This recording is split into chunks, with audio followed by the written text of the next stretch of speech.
Chers amis, soyez les bienvenus à cette série intitulée Un livre sur l'avenir. Je suis Oscar Lopez et j'ai le plaisir de partager avec vous le sujet d'aujourd'hui intitulé Le temps de la fin, partie 2. Et puis je donne aussi la bienvenue à Eden qui nous accompagne pour la vidéo d'aujourd'hui. Bonjour à tous, ça fait plaisir d'être avec vous et puis on va poursuivre dans cette aventure. J'en profite aussi pour faire un petit coucou à Itamar qui est parti dans des terres lointaines pour faire des études. Et voilà, mais que Dieu l'aide dans son projet. En tout cas, merci pour toutes les vidéos qu'elle a fait avec nous et elle va continuer à nous aider dans différents projets de l'association. En tout cas, merci. Merci aussi à nos amis de Veritat 4A qui nous aident d'une manière très active et d'une manière très spéciale pour les équipes techniques, pour Nico et Isabelle dans la production et pour Eden qui est justement aujourd'hui avec nous. Et elle fait aussi la post-production, donc le montage des vidéos. Comme d'habitude, on va faire un petit résumé du sujet précédent. Et dans la vidéo précédente, si vous ne l'avez pas vue, n'hésitez pas à revenir en arrière, la regarder en entier pour revenir ici. Mais on va quand même faire un petit résumé pour comprendre très rapidement de quoi il s'agit.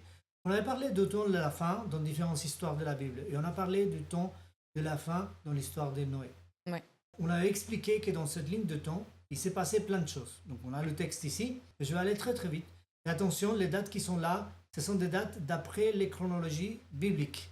Donc ça ne correspond pas aux théories de l'évolution et autres, qui nous parlent des milliers d'années.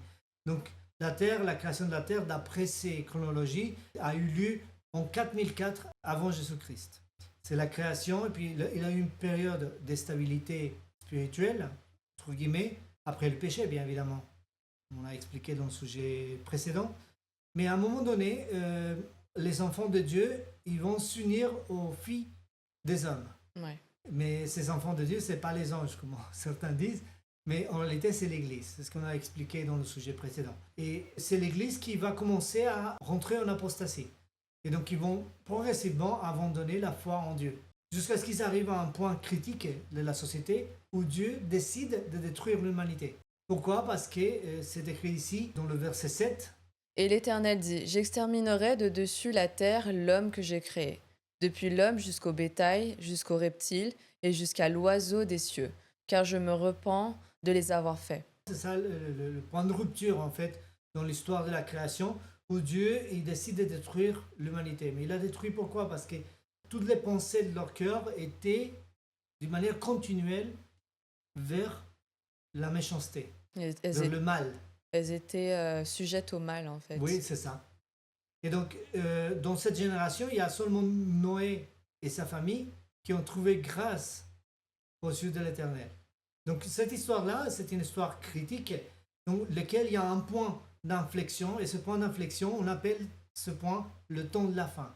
Pourquoi le temps de la fin? Parce que la fin n'est pas arrivée, mais la fin est imminente. C'est que c'est un temps dans lequel un fin de temps de grâce s'approche. Fin de temps de grâce dans cette histoire, c'est pour toute l'humanité, sauf pour Noé et sa famille. Et cette histoire est très intéressante parce qu'il y a aussi une période prophétique, donc une période de 120 ans. Et cette période de 120 ans sert à la construction de l'arche. Ouais. Et donc, c'est un message qui est transmis par les actes. C'est-à-dire que la construction d'un bateau dans la montagne est un message. Parce que c'est singulier, tout le monde était au courant du projet de Noé qui était en fait le personnage central de toutes les blagues de cette génération. Et tout le monde se moquait de lui. C'est surtout un gros bateau ici, on peut pas le louper. C'est ça. C'est un gros bateau, comment il va le déplacer dans l'eau et il est fou. Mais finalement, ce message, il va dire quoi? Ce qui est impossible pour la nature, ce qui est impossible pour l'homme, pour Dieu est possible. Ouais. Et donc, le déluge, finalement, est arrivé. Et le déluge arrive et on appelle ça la fin de temps, ou la fin de temps des grâces. La fin de temps, c'est que le temps de grâce s'est écoulé. Et quel était ce temps de grâce? 120 ans. 120 ans à faire le bateau? Oui, c'était le temps de grâce la vache. accordé. Donc il devait accepter ce message. Ouais. Et s'il le refusait, il s'était perdu. C'est comme ça que ça fonctionne en fait. La mécanique est toujours la même. Il y a un temps de la fin, il y a la fin de temps de grâce qui arrive, il y a un message, il y a une période. Donc c'est systématique. Et on avait expliqué que dans Daniel 9, versets 24 à 25, on retrouvait exactement la même situation. Et je suis désolé parce que je vais à toute vitesse, mais vous pouvez trouver plus en détail cette histoire-là dans la vidéo précédente.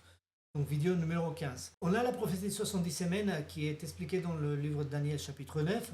Cette prophétie des 70 semaines, donc une semaine c'est 7, 70 fois 7, c'est 490 ans, qui sont déterminés pour le peuple d'Israël, pour accomplir quelque chose. Donc il y a un temps de grâce. Et là, on va se concentrer sur la dernière de ces 70 semaines. Ok. C'est-à-dire les 7 dernières années. Et c'est ça l'histoire. 7 dernières années et le temps de la fin commence avec le baptême du Christ et la proclamation de Jean-Baptiste. Voici l'agneau de Dieu qui ôte le péché de la terre, de l'humanité, pardon. Donc, du coup, c'était ça le message. Accepter Jésus comme le Messie. Ceux qui l'ont accepté, ils ont été sauvés. Ceux qui ne l'ont pas accepté, c'était perdu. Mais pas physiquement. Là, c'est pas une histoire sur être perdu physiquement. Oui, la perte physique va suivre, mais c'est la perte spirituelle la plus importante. Et d'ailleurs, à ce sujet, il y a même des paraboles qui expliquent assez bien la parabole de riche et Lazare, Ah oui. qui pour certains, c'est une parabole qui parle de l'enfer, mais pas du tout. Il faut savoir appliquer les symboles de la Bible. On nous parle justement de ces détails et comment ça va se passer. Et elle est très complexe et riche, cette parabole. En Oui, plus, tout à une fait. fois qu'on commence à l'analyser, c'est comme si on découvrait plein de choses et on n'a pas envie de s'arrêter. En fait, Exactement. ça devient... Bon, j'abuse, c'est pas addictif, mais c'est Bah, super en tout cas, intéressant. pour certains comme moi, ça l'est. Oui, c'est sûr que pour toi. Mais c'est parce que je suis un passionné de ça. Ouais. Mais c'est vrai, c'est vrai. Et d'ailleurs, j'en profite, si vous souhaitez qu'on fasse une série de vidéos sur la parabole de Riche et Lazare, on a déjà un sujet, mais je pense qu'on pourrait le refaire d'une manière un peu plus claire. N'hésitez pas à nous faire des commentaires, ça va nous donner des idées pour faire des contenus qui répondent à vos attentes. Donc ça, c'est quelque chose qu'on pourrait faire. Et aussi, ça serait intéressant si vous pouviez nous faire des petites demandes sur certains sujets que vous voulez qu'on analyse, comme ça vous fera aussi un peu participer.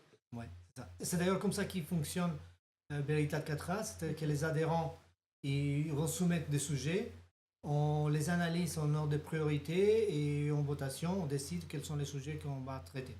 D'ailleurs, ce séminaire, ça fait partie en fait de ce système-là. Donc, pour revenir à l'histoire, c'est 70 semaines qui sont dédiées au peuple d'Israël pour être sauvé. Et qu'est-ce qui se passe? Il nous dit aussi qu'au milieu de la semaine, il va interrompre le sacrifice et l'offrande. On a expliqué dans le sujet précédent que cette interruption était liée à la mort de Christ et qu'au moment où il est mort, le voile du temple a été déchiré et le temple a été profané de cette manière-là. Et c'est pour ça que cette année-là, ils n'ont pas pu célébrer la Pâque à la bonne date. Et ça, c'est important à comprendre. Ils ont dû décaler la date. Donc Jésus, il a anticipé la date de la Pâque. Pourquoi? Parce qu'il ne pouvait pas la célébrer dans la bonne date. Mais ça, c'était anticipé aussi dans la loi rituelle. Hein. C'était permis. Et il a célébré la Pâque avec ses disciples la veille. Ensuite, le jour où l'agneau de Pâques devait être sacrifié, Jésus était mort sur la croix. Oui. Oui. Et c'était la vraie Pâque. C'était le vrai agneau de Pâques. Et les Juifs, ils ont célébré la Pâque dans des jours qui ont suivi ces événements, puisqu'il fallait reconsacrer le temple, réparer les dégâts suite au tremblement de terre et le voile qui a été déchiré, et reconsacrer le temple, ça prenait 2 ans. D'ailleurs, le voile, le rideau qui était dans le temple, il s'était déchiré du haut vers le bas. Bon, ça, on l'avait expliqué dans la vidéo précédente. Petite remarque, c'est quand même fou de voir à quel point tous les éléments sont calculés, en fait. Tout est exact. Oui. Et en fait, on se dit, ça peut pas être fait genre comme ça, à la va-vite. C'est une intelligence supérieure qui a dû faire ça aussi. Donc, je trouve ça si intéressant, en fait. Et en effet, si vous voyez l'illustration que j'ai posée et je proposais au début de cette série, et elle est très parlante parce que je dis si quelqu'un vous dit ce qui va se passer dans votre journée et que vous ne croyez pas, mais que par la suite, les événements ils commencent à se produire tels que la personne les a décrits dans le bon ordre, avec les bons détails, Ouais, on commence à vous douter. commencez à dire au début, oui, c'est la chance, c'est coïncidence, mais au bout d'un certain temps, vous commencez à douter de cette coïncidence. Et à la fin de la journée, vous êtes presque convaincu que le dernier événement va se produire. Ouais. Donc, c'est la même dynamique qu'on est en train d'installer ici. On ne demande pas de croire sur parole, c'est tout simplement l'histoire qui nous confirme que ces événements se sont vraiment produits de cette manière. Donc, il y a la confirmation de l'alliance avec beaucoup, qui est la dernière semaine. C'est beaucoup de personnes sont les intégrants de l'Église primitive, dont 3000 après la Pentecôte, quand Pierre a prêché, et bien évidemment tous les disciples de Christ, et ça a formé l'Église primitive qui a été persécutée en l'an 34. Donc l'an 34, c'est la mort d'Étienne, donc l'épilation d'Étienne, et Paul, donc Saul, qui persécute l'Église, et dans cette persécution, il est transformé en Paul, Ouais, qui finalement devient un apôtre, mais pour qui? Pour les Juifs ou pour les gentils? pour les gentils. Exactement, pour les gentils. En réalité, ce qui s'est passé, c'est que Israël était le peuple élu de Dieu jusqu'à l'an 34. Contrairement à ce que beaucoup disent qu'Israël est le peuple élu jusqu'à aujourd'hui, ce sont des lectures plates et sans analyse de la Bible, tout en une période. Et ces périodes ont été prédites et ils se sont accomplis dans l'histoire. C'était pas là ce que tu nous avais expliqué que le peuple juif n'était plus le peuple de Dieu parce qu'il l'avait pas accepté? Ils ont refusé le message du Messie en tant que nation. Là, je parle en tant que nation. Je ne veux pas dire par là qu'une personne d'origine juive ne puisse pas croire en Jésus, ou que s'il croit en Jésus, il n'est pas accepté. Pas du tout. C'est-à-dire en tant qu'individu, n'importe quelle personne, de n'importe quelle origine, de n'importe quelle conviction, s'il accepte Jésus en tant que Messie et qu'il est sincère dans sa démarche, il est accepté. Il est accepté dans la famille de Dieu. Donc ça, il n'y a pas d'ambiguïté. Je ne suis pas en train de dire que les Juifs sont par essence exclus de la grâce de Dieu. Non, pas plus que n'importe qui et pas moins que n'importe qui. C'est qu'ils sont en pied d'égalité. Mais en tant que nation, ne sont plus le peuple de Dieu. L'entité d'Israël aujourd'hui, c'est une entité spirituelle. Et les prophéties nous l'indiquent. Donc ça, c'est extrêmement intéressant. Ok, ensuite, il y a une période d'une calme apparente. Et c'est intéressant parce que cette période, on la retrouve aussi dans l'histoire du déluge. Ouais. Mais l'histoire du déluge, si vous lisez attentivement, ils vont rentrer dans l'arche. Il y a un ange qui va fermer la porte massive, plusieurs tonnes. Et ensuite, ils vont être là pendant 7 jours.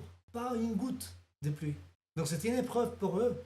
Et pour ceux qui étaient à l'extérieur, Bah oui. Et pour ceux qui étaient à l'extérieur, c'est comme si rien n'allait se produire. Et d'ailleurs, je me posais la question, comment ça se fait qu'ils ont pas compris ou se sont pas rendus compte que c'était déjà pas possible de fermer la porte de l'arche étant donné qu'elle était super lourde. Donc pour les hommes, c'était déjà pas possible de la fermer. En fait, c'est qu'ils étaient tellement, on va dire, aveuglés par la colère, par ce genre d'émotions, que ils se sont pas rendus compte de ce miracle, en fait. oui, en effet, ça peut endurcir les gens. Il y a eu pas mal de miracles dans l'Église primitive et ça les a empêchés de persécuter l'Église, et lapider Étienne et persécuter l'Église. Et c'est de cette manière-là que tous les chrétiens ils sont sortis de Jérusalem, ils sont allés un peu partout dans le monde. Ouais. En réalité, cette persécution n'a pas affecté l'Église, ça l'a aidé à remplir son rôle. Et donc c'est comme ça que les gentils sont rentrés. Et d'ailleurs, dans l'histoire de Noé, il y a aussi des personnages qui n'ont rien fait pour construire l'arche, mais ils ont bénéficié. Et c'est qui? Qui a bénéficié de l'arche sans l'avoir construit? Noé et sa famille, et ils sont bénéficiés, mais ils ont construit l'arche. Mais qui n'a pas aidé à construire l'arche et qui a bénéficié de l'arche? Ah ben les animaux. Exactement, les animaux. Et de la même manière, dans l'Église primitive, qui a été créée pendant cette dernière semaine, et les 70 semaines, en fait, les gentils, c'est les non-juifs qui sont rentrés dans l'Église, ils n'avaient pas aidé à la construire. Ils n'étaient pas là avec le Christ. Ils n'ont pas participé des premières persécutions. Bien évidemment, ils ont participé des persécutions après, mais ils n'étaient pas là dans la phase de démarrage qui était la plus dure. Mais ils vont être sauvés quand même. Et ils sont intégrés l'Église. Donc il y a ce même concept. Et d'ailleurs, concernant ce symbole, on a expliqué, si vous avez des doutes par rapport à ce que je suis en train de dire, n'hésitez pas à revenir dans la vidéo précédente, la vidéo numéro 15. Il y a l'explication de pourquoi je parle de ça. C'est très intéressant. Et puis à la fin, en l'an 70, malheureusement, la destruction de Jérusalem, qui était le symbole de la destruction de cette alliance faite par Dieu avec un peuple spécifique, le peuple d'Israël, mais le peuple de la chair. Et il y a un transfert de l'alliance, donc la confirmation du pacte avec beaucoup, la confirmation de l'alliance avec beaucoup, c'est l'Israël spirituel. Et c'est pas l'Israël physique. Donc c'est par la foi. C'est par la foi. Ok. Exactement. Donc si je comprends C'est pour ça que ça bien, fonctionne. de l'an 31, là, tout ce qui est rite, sacrifice, ça s'arrête. Oui, c'est ça. Ok. Et à partir de là, l'alliance se fait par la foi. Par la foi. Ok. Exactement. C'est par la foi en Jésus, en Christ. Parce que le message, c'est quoi? Voici l'agneau de Dieu. Voilà, c'est ça le message. Ok, on va attaquer le sujet d'aujourd'hui. On a passé pas mal de temps. Oui, mais c'est tellement intéressant. C'est intéressant, c'est intéressant. Et on va revenir sur les histoires de la Révolution française et la fin du temps en 1798. Et ça va nous servir de référentiel. Donc on va lire plusieurs textes. Là, on a Daniel 11, verset 35 dans la version Louis II. Quelques-uns des hommes sages succomberont afin qu'ils soient épurés, purifiés et blanchis, jusqu'au temps de la fin, car elle n'arrivera qu'au temps marqué. Voilà, il y a le temps de la fin et le temps déterminé, ou le temps marqué. Ok. Ouais. Donc ça, c'est intéressant. Donc on a les marqueurs de cette logique que je suis en train de présenter. Et on a aussi Daniel 12, verset 7, en la version Osterwald. Et j'entendis l'homme vêtu de lin, qui était au-dessus des eaux du fleuve. Il leva sa main droite et sa main gauche vers les cieux. Et il jura par celui qui vit éternellement que ce sera pour un temps, des temps et la moitié d'un temps, et que quand il aura achevé de briser la force du peuple saint, toutes ces choses seront accomplies. Voilà, donc là on a des périodes, donc le temps, un temps et la moitié d'un temps. Donc ça c'est intéressant. On va prendre ces éléments-là par la suite. Ensuite, il y a Apocalypse chapitre 11, verset 2 dans la version Osterwald. Mais laisse le parvis extérieur du temple, et ne le mesure point, car il a été donné aux gentils. Et ils fouleront aux pieds la sainte cité pendant 42 mois. 42 mois. 42 mois des souffrances, des persécutions. On va découvrir tout ça. Vous allez me dire, mais Oscar, qu'est-ce que c'est tous ces trucs symboliques qu'on ne comprend pas? Mais ne vous inquiétez pas, on va tout expliquer. Apocalypse 13, verset 5. Et on lui donnera une bouche qui disait des grandes choses et des blasphèmes. Et on lui donna le pouvoir de faire la guerre pendant 42 mois. Encore 42 mois. Ouais, encore une fois. Ok, c'est quoi toutes ces périodes? Allez, on va expliquer ça en graphique et on va aller. Je pense que vous attendez depuis tout à l'heure que je vous explique. Alors, on a une ligne de temps. On commence par la ligne de temps et on va placer aussi une échelle prophétique. Et la même échelle sur laquelle on est en train de travailler. Là, on va prendre Rome impériale et Rome papale. Ok. Voilà. Pour mettre dans un contexte historique. Et on va figer un point, c'est l'an 538. C'est une date qu'on a citée à plusieurs reprises dans cette série et dans d'autres séries, comme par exemple ceux que vous ne savez pas sur le Messie. C'est une série dans laquelle on explique plein de choses et on parle aussi de cette date. Et c'est l'an 538, c'est quand l'évêque de Rome est déclaré souverain de l'Église et a le pouvoir, on reçoit le pouvoir de punir les hérétiques. C'est quoi les hérétiques? Qui sont ces hérétiques?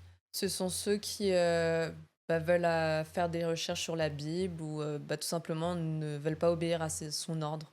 Exactement, qui ne sont pas d'accord avec ça. Et ceux qui veulent penser par eux-mêmes, sont des hérétiques. Ouais. On va dire que d'un point de vue de cette définition, nous sommes des hérétiques. Oui, clairement. Puisqu'on ne se limite pas, et d'ailleurs, j'en profite pour expliquer un peu qui sont-nous, parce que la question est posée, hein. Vous êtes qui? Est-ce que vous êtes une église? Est-ce que vous êtes un pasteur? Est-ce que vous êtes une religion? C'est quelle religion? Etc. Souvent, je réponds non. C'était d'un point de vue de la définition du monde d'église ou de religion, nous ne sommes pas ni une église ni une religion. Nous ne prétendons pas avoir une vérité absolue. Nous sommes tout simplement un groupe de recherche. Nous cherchons la vérité, nous sommes des chercheurs de vérité. Et tout ce que nous voulons, c'est avec beaucoup d'amour, de partager avec vous les éléments que nous avons trouvés. Et donc, dans ce groupe-là, tout le monde peut participer et contribuer au développement de la connaissance. Parce que nous sommes un groupe de recherche. Voilà ce que nous sommes. Et tout simplement, nous voulons nous approcher de cette vérité. Et nous comprenons aujourd'hui que cette vérité est la personne de Jésus lui-même. Ouais. C'est qu'à travers cette quête, nous approchons de Jésus dans le but de quoi? De découvrir qui il est, comment il fonctionne, comment il pense, comment il agit, comment il est en train de nous sauver, afin de pouvoir être transformés. Donc ça, c'est ce qui nous définit, nous, en tant que groupe, voilà, groupe de recherche. D'ailleurs, ça me rappelle quand j'étais plus petite, je me rappelle, je demandais tout le temps à papa, papa, comment je fais pour, si on me posait la question, c'est quoi ma religion? Et du coup, moi, à chaque fois, j'étais paniquée qu'on me demande c'est quoi ma religion. Mais en vrai, avec le temps, j'ai appris, on va dire, à le définir de mes propres mots.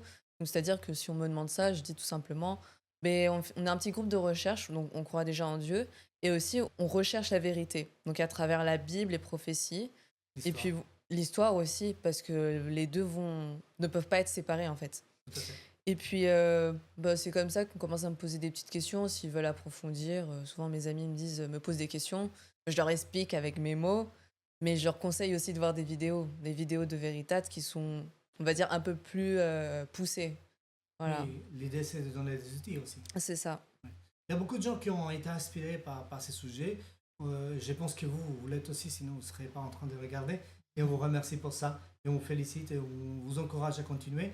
Alors, si on revient à notre sujet, 538, l'évêque de Rome il reçoit tout le pouvoir. C'est l'empereur de l'Empire romain Mhm.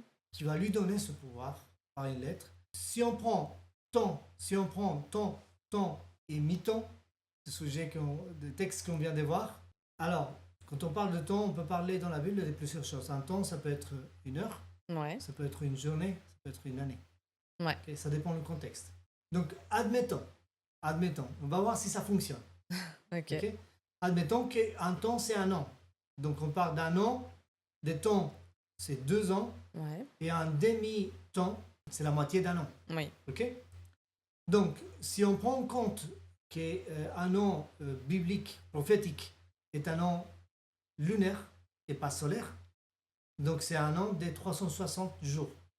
Ok, donc on prend 360 pour une année, plus 720 qui est 360 fois 2, ouais, ok, plus 180 qui est 360 divisé par 2, mhm, et donc l'addition, il va nous donner 1260. ok, Bon, ça, à ce stade-là, c'est une théorie d'interprétation. ok, Mais il faudrait qu'il y ait un autre passage de la Bible pour qu'il y ait deux témoins. Parce que c'est aussi un principe biblique. Et ces deux témoins, ben, en réalité, on en a plus que ça, parce qu'on a deux autres. Donc on a trois témoins au total. Donc le deuxième témoin, c'est quoi?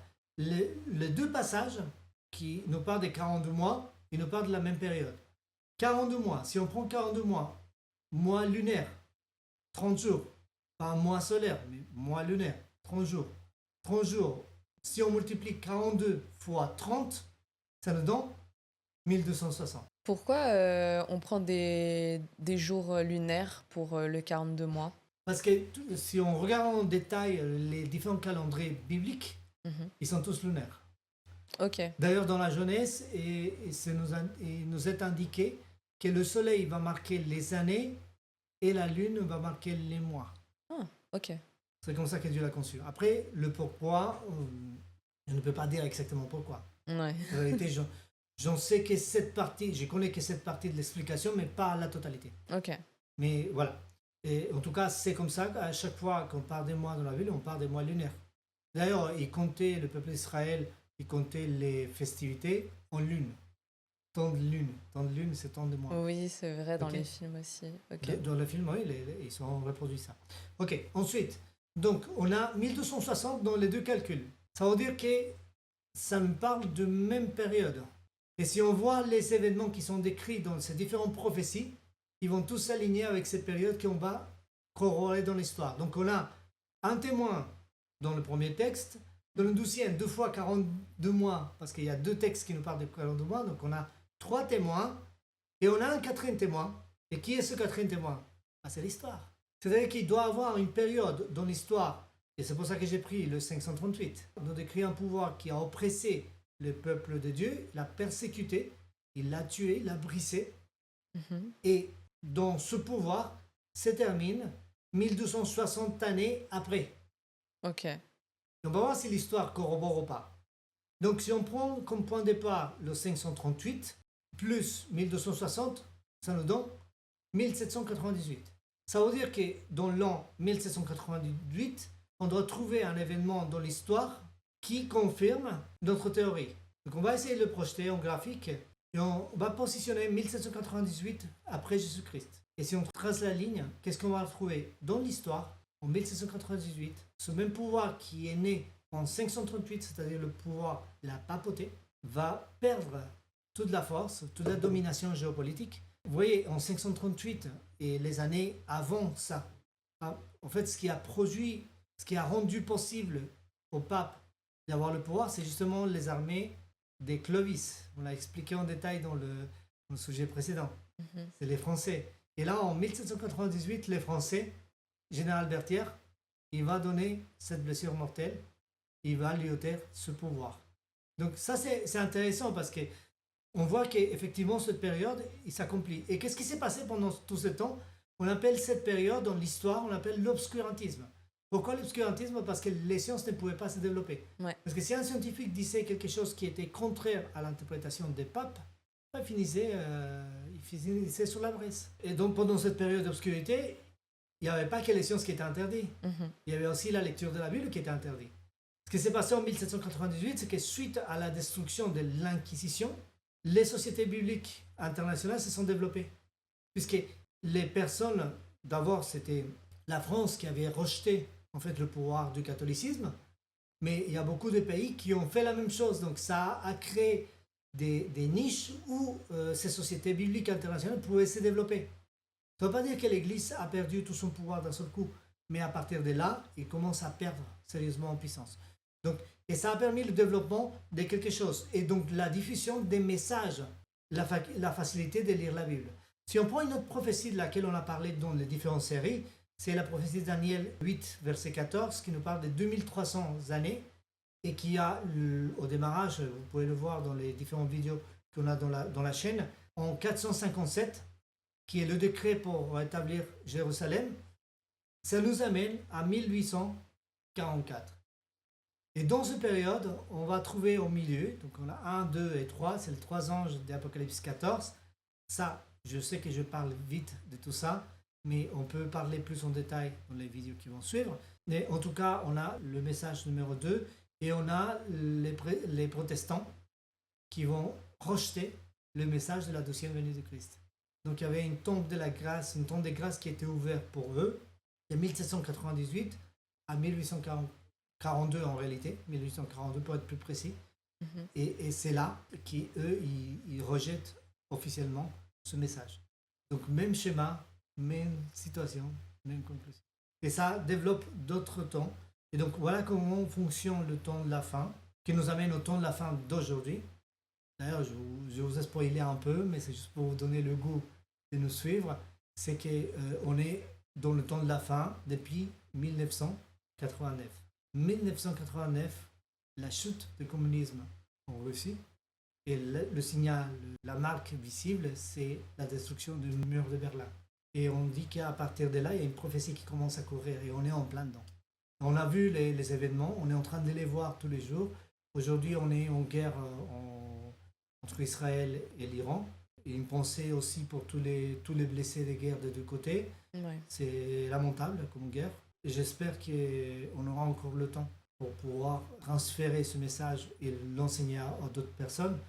Parce que le monde est en train de se polariser à une vitesse grand B.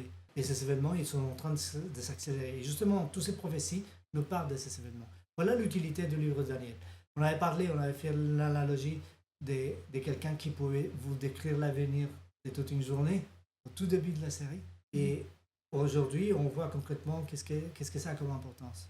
Parce qu'en fait, ça va nous donner une vision de ce qui va arriver. Peut-être pas en détail, peut-être pas en date précise et avec des personnages précis, mais dans les grandes lignes. On va savoir quelle est l'orientation que le monde est en train de prendre. Et ça, c'est extrêmement important pour vous, c'est important pour nous, c'est important pour vous, c'est important pour vos familles. Ouais. Donc, j'espère que vous apprécierez ce message et je vous remercie pour votre attention. Le temps s'est terminé. La prochaine fois, on va traiter un sujet qui est intéressant. On va parler, avant de reprendre vraiment la série sur Daniel chapitre 11 purement, on va traiter un sujet qui est dans l'Apocalypse, qui nous parle d'un pouvoir qui était, qui n'est plus et qui va monter de l'abîme pour aller à la perdition. Donc ça, c'est un mystère. Mais j'espère que vous allez nous suivre et dans la prochaine vidéo, on va, par la grâce de Dieu, on va essayer de traiter ce sujet pour vous. J'en profite aussi pour remercier Eden qui nous a aidés dans ce sujet. Ça fait plaisir et puis on vous attend pour la prochaine vidéo. On va continuer l'aventure. Merci à nos amis de Veritas 4A pour leur soutien, puis à vous aussi. Merci pour votre curiosité. Que Dieu bénisse votre curiosité et à la prochaine. Bye bye.